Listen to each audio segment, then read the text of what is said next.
Okay, I had a couple tough cases while I was, this is part two, I guess. I had a couple tough cases that I was dealing with this week that were I found kind of tough. One of them was drug and alcohol induced psychosis.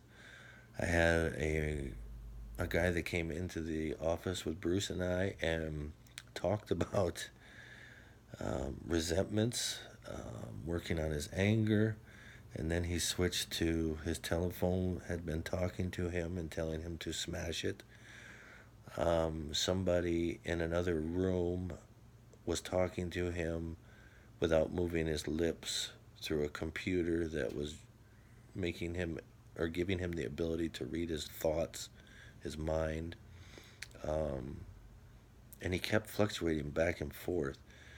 Um, but, you know, it was just kind of tough. Um, he seemed like he was focused on regular, just working on traditional things, and then he switched to that. So that was kind of different. I worked with a couple teenagers.